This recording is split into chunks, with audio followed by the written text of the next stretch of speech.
प्रेम से बोलो शिव गुरु की जय, मैया भवानी की जय, धरती माता की जय, कार्तिक गणेश की जय, एक बार बोलो सच्चा दरबार की जय।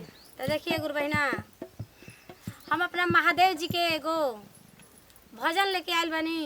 सुनाइए गुरु बहिना। एगो गुरु बहिना कैसे महादेव जी से अरज गरज कैसे लगावताड़ी, कैसे कहताड़ी, कैसे कहताड़ी, कहताड़ी ए गुरुजी रौरे दया बरसावे के बाद रौरे दुनिया के देखे के बाद बरसाए के बाद तो कहताड़ी कैसे अरे बॉर्डर पर लागल बा हो लड़ैया गुरुजी दया करी हो, बॉर्डर पर लागल बा हो लड़ैया गुरुजी दया करी हो, बॉर्डर पर लागल बा हो लड़ैया गुरुजी दया करी ना, बॉर्डर पर लागल बा हो लड़ैया गुरुजी दया करी ना, आ बॉर्डर पर लागल बा हो लड़ैया गुरुजी दया करी ना, बॉर्डर पर लागल बा हो लड़ैया गुरुजी दया करी हो, बॉर्डर पर लागल बा हो लड़ैया गुरुजी दया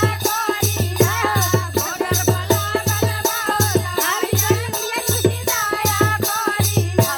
भैया हमें हमर सिपहिया गुरुजी दया करी ना, भैया हमें हमर सिपहिया गुरुजी दया करी हो, भैया हमें हमर सिपहिया गुरुजी दया करी ना, भैया हमें हमर सिपहिया गुरुजी दया करी ना, भतीजो हमें हमर सिपहिया गुरुजी दया करी ना, भतीजो हमें हमर सिपहिया गुरुजी दया करी ना, भतीजो हमें हमर सिपहिया गुरुजी दया करी ना, भतीजो हमें हमर सिपहिया गुरुजी दया करी ना। ए गुरु बहिना देखी है कंगन पहनले बानी, ई धर्म के हटे, धर्म के हटे। तई अपने खातिर नहीं खे, एक दूसरा के सहायता करे के चाहिए,